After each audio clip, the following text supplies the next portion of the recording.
No próximo capítulo da novela Três Graças, o clima vai esquentar em todos os núcleos da trama. Na Fundação Ferretti, uma notícia devastadora abala os corredores.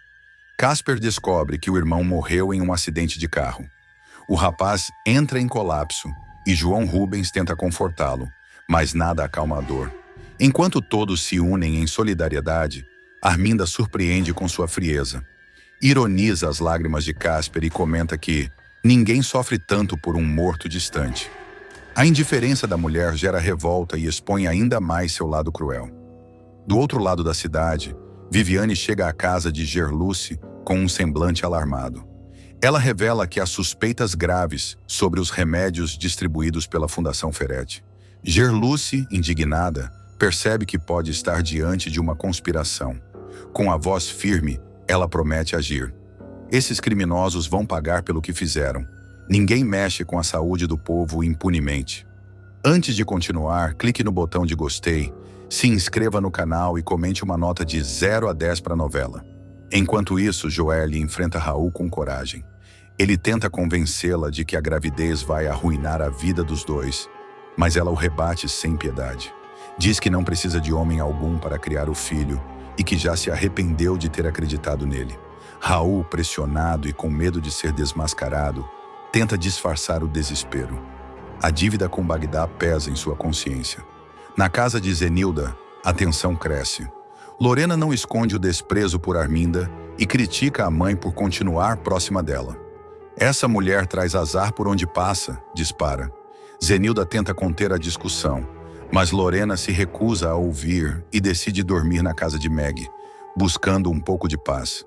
Enquanto isso, Juquinha tenta animar Paulinho, que está cabisbaixo. Liga pra Gerluce, rapaz. Ela vai gostar de te ouvir. Insiste.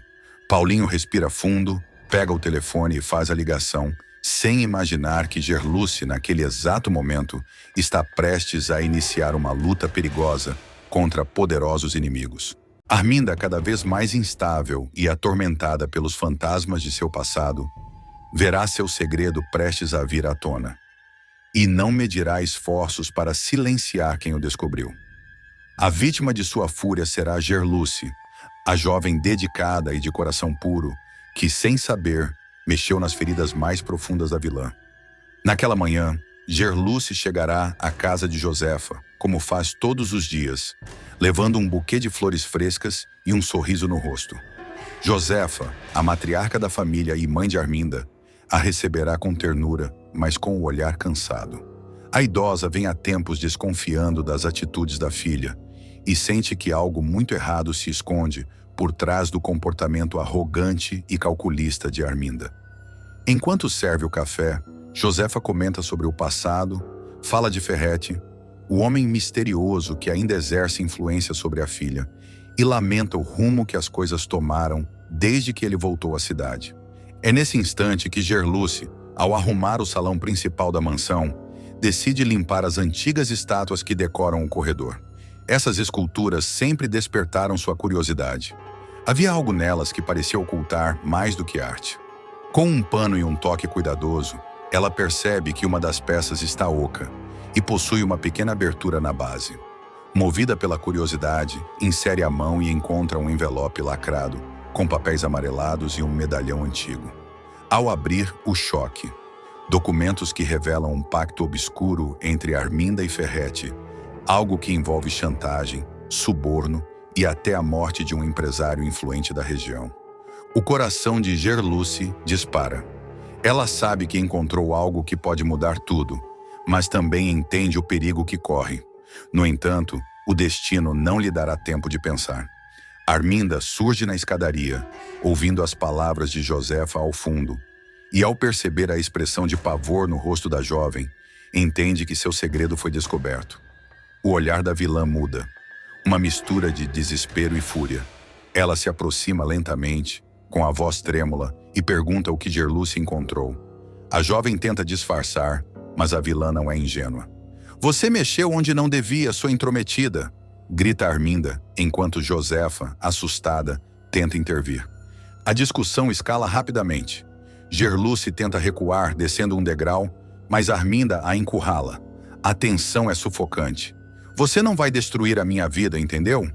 Eu lutei por tudo o que tenho, grita a vilã, empurrando a mocinha com violência. O som do corpo de Gerluce despencando pela escada ecoa pela mansão. Josefa grita desesperada. A cena é de puro horror. Gerluce inconsciente no chão, o sangue escorrendo pelo mármore frio. E Arminda em choque, olhando para as próprias mãos, sem acreditar no que fez. Minutos depois, a mansão vira um caos. Paulinho, o policial que nutre sentimentos por Gerluce, chega com os paramédicos. Ele se desespera ao ver a jovem naquele estado. Quem fez isso com ela? Pergunta com raiva nos olhos. Josefa, tremendo, aponta para a filha, mas Arminda nega tudo, dizendo que foi um acidente, que Gerluce escorregou. Paulinho não acredita e jura que descobrirá a verdade. No hospital, Gerluce desperta dias depois, fraca, mas viva. As lembranças voltam aos poucos. O empurrão, o olhar de ódio de Arminda, o medo. Ao seu lado, Paulinho segura sua mão e promete: eu vou te ajudar a se vingar. Essa mulher não vai sair impune. A partir daí, os dois formam uma aliança secreta. Gerluce, movida pela sede de justiça, começa a lembrar de detalhes, de vozes, de fragmentos do que ouviu antes de cair. Ela decide lutar. Enquanto isso, Raul, o filho de Arminda, que presenciou parte da cena escondido no andar superior, entra em conflito. Ele sempre soube que a mãe escondia algo terrível, mas agora a verdade está diante dele. Dividido entre o amor filial e o senso de justiça, Raul decide romper o silêncio. Em uma conversa tensa com Paulinho, revela que viu tudo e está disposto a testemunhar. Ela empurrou a Gerluce, eu vi com meus próprios olhos. Não dá mais para fingir que não sei. A revelação de Raul será o golpe final para Arminda. A vilã, acuada, tentará manipular o filho, dizendo que tudo foi um acidente, mas o rapaz não cairá mais em suas mentiras. Você passou dos limites, mãe. Tudo isso por causa de um segredo sujo? Eu não posso proteger alguém que quase matou uma inocente, dirá com lágrimas nos olhos. Enquanto isso, Ferrete, o homem que compartilha com Arminda o segredo das estátuas, começa a sentir o cerco se fechar. Ele teme que Gerluce recupere os documentos e os entregue à polícia. Por isso, envia capangas para invadir o hospital e terminar o serviço. Paulinho, no entanto, pressente o perigo e reforça a segurança. Em uma noite chuvosa, o policial intercepta um dos homens e descobre que Ferrete está por trás de tudo. A história toma novos rumos. Gerluce, mesmo debilitada, grava um vídeo confidencial contando tudo o que sabe e o entrega a Paulinho. Ela sabe que a guerra está apenas começando. Se algo acontecer comigo, entregue isso à promotoria, pede ela com a voz embargada. Paulinho promete proteger o material com a própria vida. Josefa, abalada e doente, decide romper o silêncio e denunciar a própria filha. A matriarca se torna peça-chave na investigação e revela à polícia detalhes sobre o envolvimento de Arminda com Ferrete em negócios escusos que começaram há mais de 20 anos. Ela cita um assassinato encoberto, uma troca de identidades e uma herança desviada. Enquanto as investigações avançam, Arminda perde o controle. Sente o peso da culpa, mas ainda tenta manter as aparências. No entanto, os olhares dos moradores da cidade começam a mudar. Ninguém acredita mais em suas desculpas. Raul, consumido pelo remorso, se afasta da mãe e se aproxima de Paulinho. Eu quero ver justiça, não vingança, diz o rapaz, tentando convencer o policial a não agir por impulso. Mas Paulinho está tomado por sentimentos confusos. A raiva pela agressão a Gerluce e o desejo de ver Arminda pagar pelo que fez. Gerluce, por sua vez, se reergue. Com a força de quem sobreviveu à maldade, ela promete não se calar. Em uma conversa emocionada com Josefa, ela diz: ela tentou me calar, mas agora é que eu vou falar. Vou contar tudo o que sei. A idosa, chorando, segura sua mão e responde: minha filha, a verdade precisa vir à tona, e eu vou te ajudar a derrubar minha própria filha, se for preciso. O clima em Três Graças fica tenso, sombrio e imprevisível. Cada personagem carrega um pedaço do segredo, e o desfecho se aproxima com ares de acerto de contas. Paulinho prepara a armadilha final. Gerluce finge estar mais debilitada do que realmente está para enganar Arminda e fazê-la confessar tudo. Enquanto isso, Raul grava uma confissão da mãe sem que ela perceba, e o áudio se torna a principal prova do crime. O jogo virou. O império de mentiras de Arminda começa a desmoronar, e Três Graças se prepara para uma das cenas mais explosivas de sua história. A queda da vilã que acreditava poder enganar o destino. Arminda começa a perceber que o cerco está se fechando. Os dias se tornam longas noites de paranoia e desespero. Cada ruído dentro da mansão faz seu coração disparar. A vilã já não confia em ninguém, nem mesmo em Ferrete, que desaparece misteriosamente depois de saber que documentos foram entregues à polícia. A cena é tensa. Paulinho desce do veículo com a arma em punho, apontando para a vilã. "Acabou, Arminda. Não tem mais para onde correr", diz ele com firmeza. Ela tenta manter o controle, sorri e responde: "Você não sabe com quem está se metendo, policialzinho. Eu tenho poder." Raul então dá um passo à frente e grita: "Não tem mais poder nenhum, mãe. Todo mundo sabe o que você fez. As gravações, os documentos, tudo já está com a justiça." O impacto é devastador. Arminda, derrotada, solta o volante e começa a rir de nervoso. "Então é isso. Vocês me traíram." Paulinho se aproxima e a algema com firmeza. "Você mesma cavou sua prisão, Arminda." Tentou calar a verdade, mas ela gritou mais alto. Ela é levada sob os olhares atentos da cidade inteira, enquanto flashes e câmeras registram um momento histórico. Horas depois, Gerluce deixa o hospital, amparada por Josefa e Raul. Ainda debilitada, ela observa à distância a movimentação policial. Ao ver Arminda sendo colocada na viatura, seus olhos marejam. Não de ódio, mas de alívio. Josefa, com voz embargada, murmura: "A justiça foi feita, minha filha." Viviane é pedida em namoro por Leonardo e revela ser mulher trans. O filho de Ferrete, até então visto como um rapaz sensato e discreto, se verá no centro de uma trama repleta de dilemas morais, segredos e revelações inesperadas. Tudo começará quando Ferrete, temendo que os rumores sobre os remédios falsificados se espalhem ainda mais pela comunidade, decidirá usar o próprio filho como instrumento de manipulação. Ferrete chamará Leonardo para uma conversa tensa no escritório da fundação, entre pilhas de relatórios e planilhas adulteradas. Com o olhar frio, o empresário deixará claro que precisa de informações diretas do campo. Dirá com a serenidade de quem está acostumado a jogar sujo: "Quero que você se aproxime daquela farmacêutica na Viviane.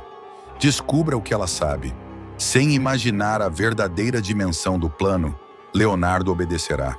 Inicialmente, seu objetivo será apenas sondar o que andam comentando sobre a Fundação Ferrete e entender se Viviane desconfia das irregularidades.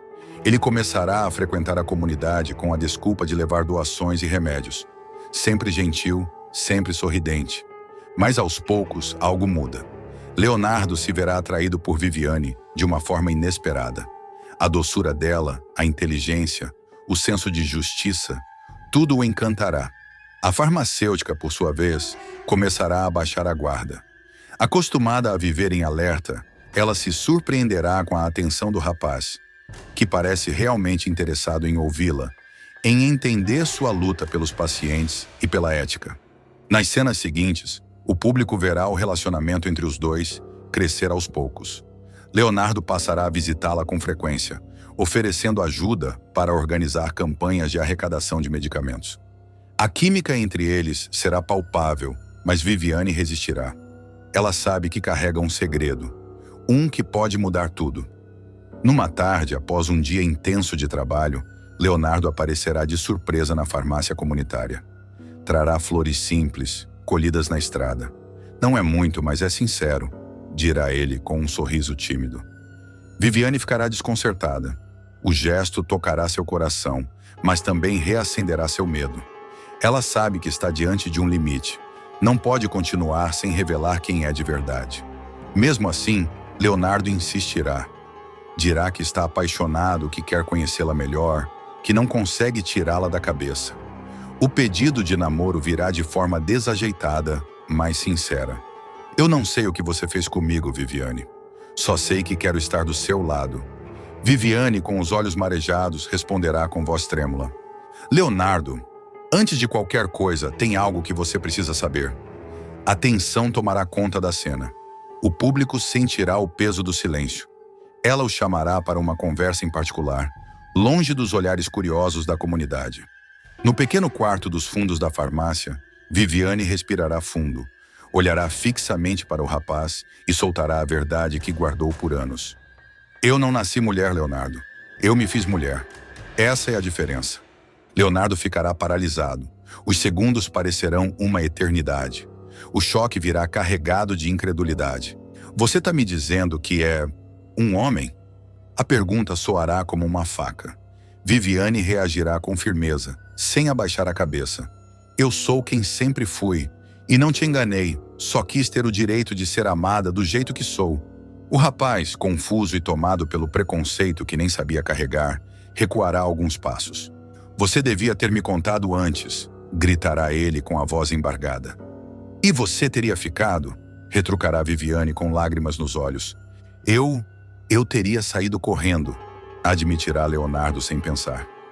Nesse instante, o clima mudará completamente. Viviane, ferida e revoltada, o empurrará para fora da sala. Pois então corre agora. Corre e não volta nunca mais. O rapaz, atordoado, sairá sem dizer palavra. O silêncio entre eles será ensurdecedor. Nos capítulos seguintes, Viviane tentará se recompor. Ela fingirá força, mas por dentro estará despedaçada. As cenas mostrarão seu desabafo com Josefa, que será a primeira a saber de tudo. Eu devia ter aprendido que amor pra gente é sempre teste. Eles dizem que aceitam, mas quando descobrem quem somos, somem, lamentará a farmacêutica. Josefa, emocionada, a abraçará com ternura. Você não errou em amar, minha filha. Quem errou foi ele, por não saber ver além do que os olhos mostram. Enquanto isso, Leonardo viverá seu próprio conflito. As palavras de Viviane ecoarão em sua mente noite e dia. Ele tentará se convencer de que foi enganado, mas a verdade o atormentará. Ele realmente se apaixonou. Tentará se distrair, sairá com amigos, se jogará no trabalho, mas nada funcionará. Ferete perceberá o comportamento do filho e o confrontará. O que foi agora? Não me diga que você se envolveu demais com aquela mulher. Leonardo, num lampejo de sinceridade, responderá. Não é aquela mulher. É Viviane. E ela é diferente de tudo que eu já conheci. Ferete rirá com desprezo, sem imaginar o que o filho descobriu. Diferente, é. Pois trate de esquecer, antes que essa diferença destrua o que restou da nossa reputação. Mas a ironia do destino é que o mesmo plano de manipulação criado por Ferete começará a virar contra ele. Leonardo, movido pela dor e pela culpa, começará a investigar os arquivos da fundação para provar que Viviane sempre teve razão sobre os remédios falsificados. A partir daí, a trama ganhará contornos ainda mais intensos. Viviane, decidida a se afastar de tudo, será surpreendida ao descobrir que Leonardo começou a enfrentar o próprio pai. Ele está mexendo com fogo, alertará Josefa. E o fogo pode queimar nós dois. Mesmo assim, a farmacêutica não conseguirá ignorar o que sente.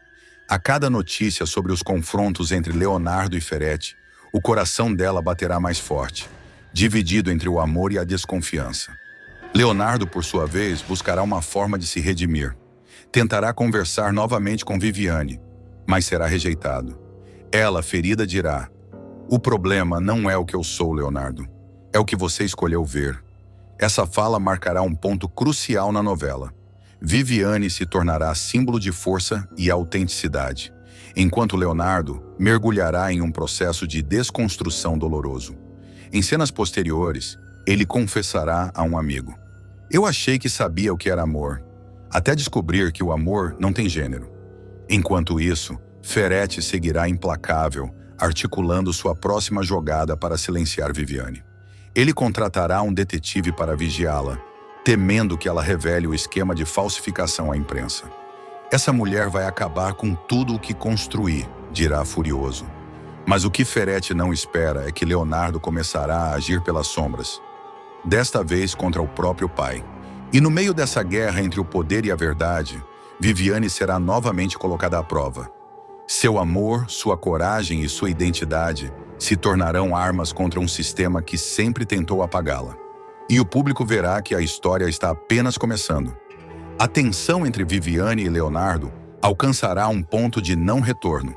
Ferretti começará a desconfiar de que o filho está agindo pelas costas dele. Ao descobrir que Leonardo acessou os relatórios confidenciais da fundação, o vilão se enfurecerá. Em uma reunião tensa, baterá na mesa e gritará: "Você se atreveu a duvidar de mim, Leonardo? Eu sou seu pai." Leonardo, com um olhar firme, devolverá: "Pai não usa o filho como espião. O senhor me mandou me aproximar de uma mulher só para destruí-la. Mas sabe o que aconteceu? Eu me apaixonei. Ferretti perderá o controle. Ele ameaçará cortar o filho da empresa e o expulsará da fundação. Você vai se arrepender de ter se voltado contra mim", berrará. Enquanto isso, Viviane enfrentará dias de terror. Um estranho começará a rondar sua casa. Cenas noturnas mostrarão passos ecoando, sombras se movendo e a farmacêutica desconfiando de que está sendo observada. Josefa tentará convencê-la a sair da cidade, mas Viviane se recusará. "Eu não vou fugir, não de novo. Dessa vez quem vai correr são eles", dirá, determinada. Em um momento de tensão máxima, Leonardo aparecerá à sua porta, ferido e com um envelope nas mãos. "Esses são os documentos que provam tudo", dirá ele ofegante. "Ferretti falsifica os medicamentos e desvia verbas da fundação. Eu preciso que você entregue isso à imprensa." Viviane ficará dividida. Ainda magoada, perguntará: "Por que eu acreditaria em você agora?" "Porque eu vi quem ele é. E agora eu sei quem eu sou também." A cena será marcada por uma tensão silenciosa. Ela olhará para ele, enxergando pela primeira vez arrependimento genuíno. Mesmo assim, decidirá agir com prudência. Guardará os documentos e prometerá pensar no que fazer. Na mesma noite, homens a mando de Ferretti invadirão a farmácia. Eles revirarão tudo, quebrando frascos e destruindo medicamentos. Quando Viviane chegar, encontrará o local devastado. Em meio aos cacos, ela verá um bilhete: "Você mexeu com gente grande." Esse será o estopim. No dia seguinte, Viviane procurará a imprensa. Levará os relatórios falsificados, os recibos adulterados e as provas entregues por Leonardo. A denúncia ganhará força, espalhando-se rapidamente nas redes sociais. A imagem de Ferretti começará a ruir. Gerluce vai assumir um papel de verdadeira justiceira. Cansada de ver o sofrimento dos moradores da comunidade da Chacrinha e indignada com a impunidade dos poderosos, a cuidadora tomará uma decisão ousada: organizar um roubo contra os próprios vilões da história. Seu alvo? A valiosa estátua das Três Graças, símbolo de poder e cobiça na mansão de Arminda, a Dona Cobra. O objetivo de Gerluce não será o lucro, mas um ato de vingança social. Vender a peça e usar o dinheiro para comprar medicamentos verdadeiros, pondo fim ao sofrimento dos doentes, enganados pelos remédios falsificados de Ferretti e Arminda. Antes de chegar a esse ponto, Gerluce tentará seguir o caminho da lei. Ela procurará o delegado local, levando provas e testemunhos sobre o esquema criminoso. Mas o homem, acuado, se recusará a agir. "Minha aposentadoria sai em 1 mês e eu não vou caçar precipício para pular a essa altura da vida", desabafará o policial, deixando claro que teme enfrentar gente poderosa. A frustração tomará conta de Gerluce. Ela sairá da delegacia revoltada, sentindo-se traída por um sistema que protege corruptos e castiga inocentes. De volta à chacrinha, ela observará as pessoas sofrendo por falta de remédio. Crianças febris, idosos tossindo, mães aflitas, todos vítimas do mesmo golpe. Será nesse momento, em meio à dor coletiva, que uma ideia começará a se formar em sua mente. "Se eles não querem fazer justiça, a gente vai fazer", dirá para si mesma, com os olhos marejados e o coração decidido. Gerluce, então, lembrará de uma conversa antiga com Josefa, quando a idosa contou que, na base da estátua das Três Graças, havia um compartimento secreto usado por Arminda e Ferretti para guardar dinheiro desviado da fundação. A revelação voltará à sua memória como uma faísca, acendendo um plano ousado, roubar o símbolo da ganância para transformá-lo em esperança. Na mesma noite, Gerluce procurará Viviane, que hesitará em aceitar a ideia. Você tá maluca? Entrar na casa daquela víbora? A gente pode acabar presa, dirá a enfermeira, alarmada. Mas Gerluce responderá firme. E quem vai preso por cuidar dos outros, Viviane? Eu prefiro ser chamada de ladra do que cúmplice de assassina. A fala tocará fundo na amiga, que acabará cedendo. Durante a primeira reunião do grupo na casa simples de Gerluce, o clima será tenso. Todos sabiam que estavam prestes a cruzar uma linha sem volta. Mas a líder da missão quebrará o silêncio com um discurso inflamado. Nem assalto, nem meio assalto. Aqui ninguém usa mais essa palavra. Vamos chamar de expropriação, reparação, o que for, menos assalto. A gente vai tirar das mãos sujas o que pertence ao povo. A cada frase, o grupo ganhava força. Misael apertará o punho, lembrando da esposa morta. Viviane enxugará uma lágrima. E Júnior, com a voz trêmula, dirá: se é para fazer justiça, tô dentro. Nos dias seguintes, Gerluce montará um plano detalhado. Ela estudará os horários da mansão, as rotas de segurança e até o comportamento dos empregados. Josefa, sem perceber, será uma aliada involuntária, já que costuma deixar escapar detalhes preciosos sobre os hábitos de Arminda. O grupo descobrirá que, às quartas-feiras, a patroa sai para um encontro secreto com Ferete, deixando a casa praticamente vazia. Esse será o momento ideal para agir. Enquanto isso, a tensão na comunidade aumentará. O estoque de remédios verdadeiros estará zerado e as mortes começarão a crescer. Em uma das cenas mais comoventes, uma mãe implorará ajuda a Gerluce. Meu filho está queimando de febre. O que eu faço? A cuidadora, sem saber como responder, apertará a criança nos braços e prometerá: eu vou dar um jeito, minha filha. Juro por tudo que é sagrado.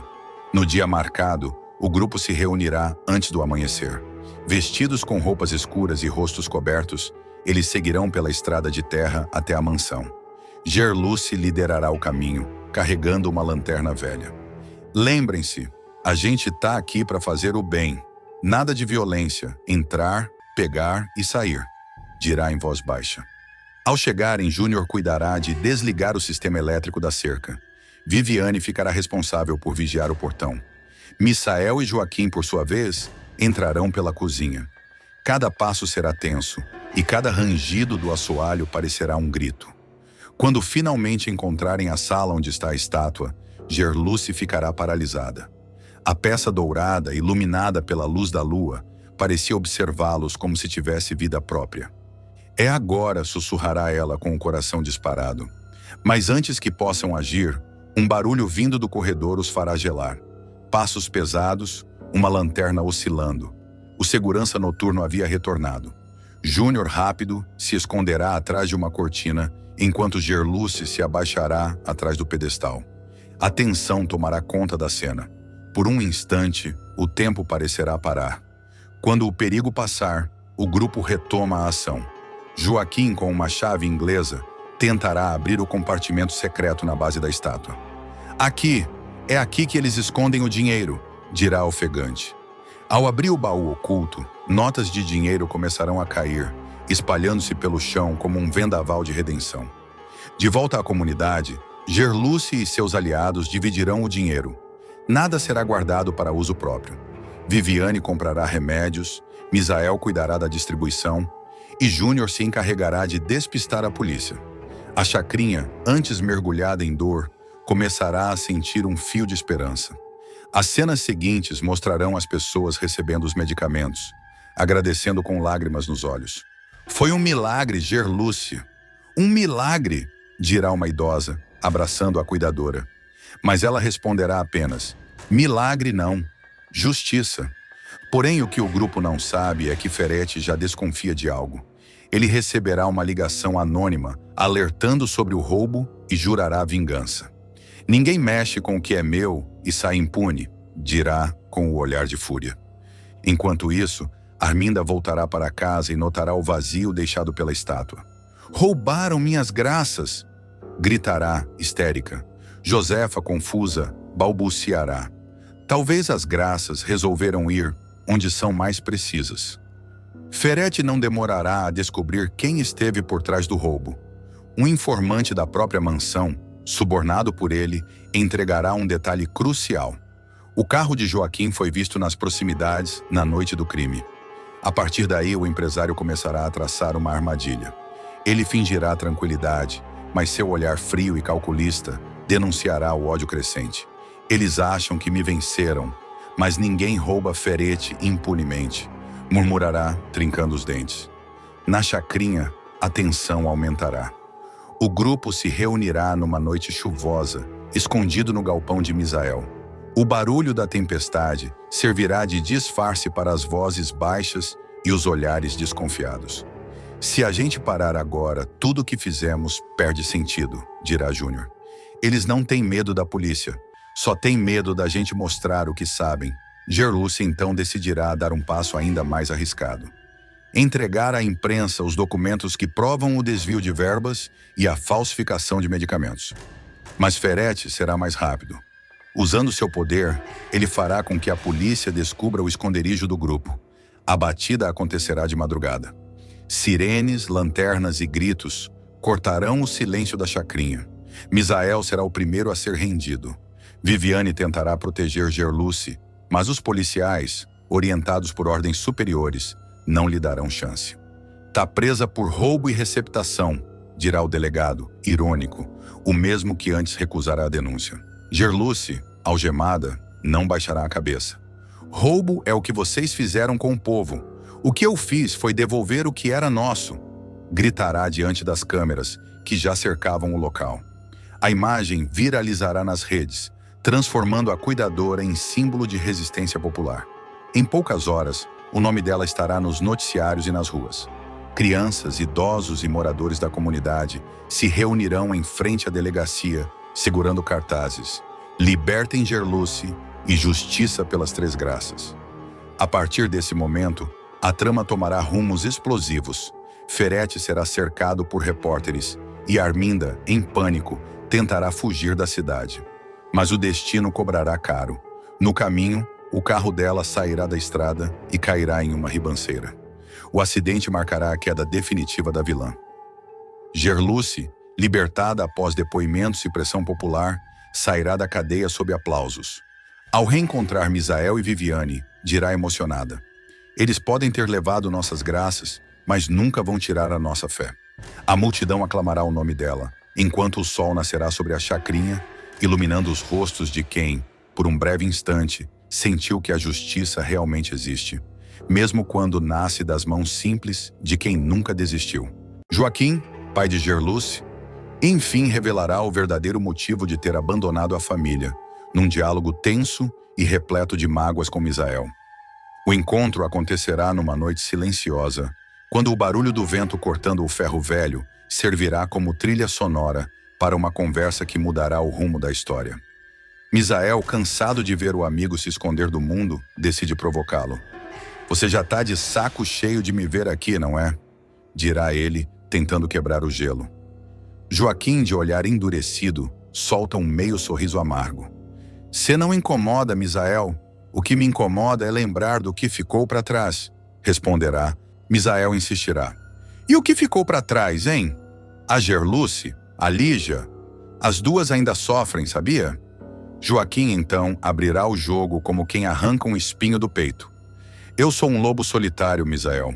Só me sinto bem quando tô sozinho.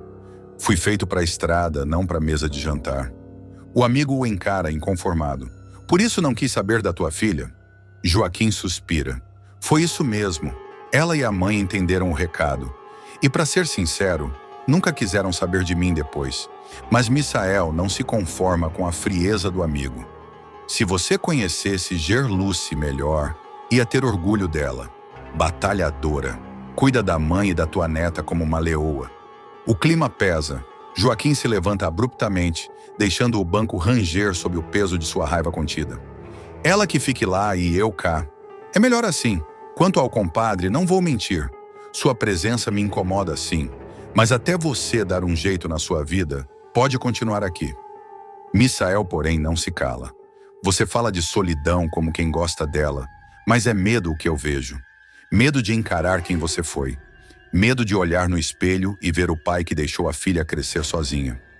Joaquim o encara, os olhos marejados. Medo? Talvez, mas também cansaço. Cansaço de tentar ser alguém que o mundo nunca quis que eu fosse. A conversa entre os dois se transforma num duelo de verdades. Misael o desafia. Você ainda tem tempo de corrigir o que fez, homem? Gerluce não é de guardar ódio. Ela só quer entender. Joaquim vira o rosto. Entender o quê?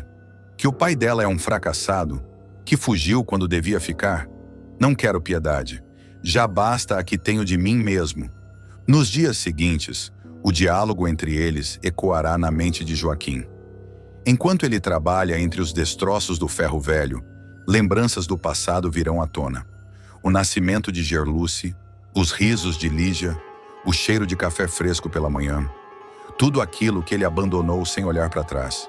Mas nem todos os fantasmas se calam facilmente. Numa das cenas mais emocionantes, Joaquim encontrará uma velha fotografia rasgada. Ele, Lígia e Gerluce, ainda criança. O retrato amarelado despertará um misto de arrependimento e ternura. Era tudo o que eu tinha, e deixei escapar, murmurará. Enquanto isso, Gerluce viverá momentos intensos tentando salvar Josefa das garras de Arminda e lidar com a falsificação de remédios na Fundação Ferete. O destino, porém, começará a traçar o reencontro inevitável. Em paralelo, Misael, preocupado com o amigo, buscará uma maneira de reaproximá-lo da filha. Ele conversará com Viviane, que descobrirá parte da história e decidirá ajudar. Gerluce merece saber a verdade. E ele precisa desse perdão, mesmo que não admita, dirá a enfermeira. Na sequência, Misael tentará convencer Joaquim a ir até a comunidade da chacrinha. Você não precisa falar nada, só olha para ela. Vê o que perdeu Joaquim, relutante, balançará a cabeça. Não posso, Misael. Se ela me ver, vai me odiar ainda mais. Pior do que o ódio é o esquecimento, retrucará o amigo. A tensão crescerá quando Joaquim, ao caminhar pela rua, ouvir ao longe a voz de Gerluce distribuindo remédios aos moradores. Ele se esconderá atrás de um muro, observando de longe a filha que não vê há décadas. As mãos trêmulas, o olhar marejado, um homem dividido entre a coragem e o arrependimento. De longe, ele ouvirá Gerluce dizer a uma criança: a gente não precisa de quem foi embora, a gente segue com quem ficou. A frase o atingirá como uma flecha. Joaquim cambaleará, quase caindo. Misael, que o seguira discretamente, o segurará pelo braço. Agora entende o que eu dizia? Essa mulher é tua filha, e ela tem o teu sangue. Joaquim ficará em silêncio por longos segundos antes de murmurar: ela tem mais coragem do que eu jamais tive. As lembranças continuarão a atormentá-lo nas noites seguintes. Sonhos com o passado se misturarão com o presente. A voz de Lígia, o choro de Gerluce pequena chamando o pai, os gritos do dia em que ele foi embora. Tudo o fará reviver o momento em que decidiu desaparecer. Numa dessas madrugadas, ele confessará a Misael o verdadeiro motivo de sua partida. Não foi só covardia, Misael. Foi doença. Eu bebia demais, gritava, quebrei coisa em casa, assustei a menina. Quando vi o medo no olhar dela, soube que era hora de sumir. Melhor um pai ausente que um monstro presente. A revelação deixará o amigo em silêncio. Joaquim continuará. Eu achava que, indo embora, ia libertar as duas. Mas o que fiz foi deixá-las presas ao que eu fui. Com o coração em frangalhos, Misael decidirá agir pelas costas do amigo e procurar Gerluce. Mas o reencontro entre pai e filha não será simples. A verdade guardada por Joaquim começará a repercutir de forma inesperada. Após a revelação a Misael, o velho ferreiro passará dias inquieto, evitando até o olhar do amigo. A confissão o deixará vulnerável, e o peso do passado o consumirá como um fardo que já não cabe no corpo cansado. Ele, que sempre se escondeu atrás de uma postura dura e ranzinza, começará a demonstrar rachaduras na armadura. Sinais de um homem prestes a desmoronar. Misael perceberá a mudança e decidirá agir. Em uma sequência tensa, ele procurará Gerluce na comunidade, com a desculpa de levar peças de ferro para o conserto da bomba d'água. Ao vê-la emocionado, tentará puxar assunto. Você tem mesmo o coração do teu pai, menina. Teimoso, mas bom. Gerluce rirá sem entender. Meu pai, esse não tem coração nenhum. Sumiu e deixou a gente à própria sorte. Nem sei se tá vivo. Misael hesitará, mas a consciência falará mais alto. Tá, Gerluce, tá vivo e não tá longe. A notícia cairá como uma bomba. Gerluce empalidecerá, sem saber se grita ou chora. Você tá brincando comigo, Misael? Depois de tudo o que eu passei com minha mãe doente, ele simplesmente resolve aparecer? O amigo tentará acalmá-la. Ele não apareceu. Só nunca foi embora por completo. Ficou preso na própria culpa. Mas a filha não se deixará convencer facilmente. Culpa não cura ferida. E a dele abriu um buraco que nem o tempo fechou. A partir daí, a tensão crescerá. Gerluce começará a investigar discretamente, questionando pessoas na cidade sobre o paradeiro do pai. Enquanto isso, Joaquim, cada vez mais atormentado, decidirá deixar Três Graças novamente. Não adianta. Essa cidade é pequena demais para tanto remorso, dirá Misael, enquanto arruma poucas coisas numa mala velha. Mas o destino não deixará que ele fuja. No momento em que Joaquim tentar embarcar num caminhão, Gerluce surgirá. Firme, de olhar cortante, o mesmo olhar que ele via no espelho quando era jovem. O silêncio entre os dois será ensurdecedor. Então é verdade, dirá ela, se aproximando devagar. Você tá vivo. Joaquim, com a voz rouca, responde. Tô, mas já devia ter morrido faz tempo. Pelo menos para você. Gerluce conterá as lágrimas. Para mim, você morreu no dia em que virou as costas para mim e para mamãe. O resto foi só luto repetido. O pai abaixará a cabeça incapaz de encarar. Eu sei, e não espero perdão. Ela respirará fundo. Não vim te perdoar, vim entender.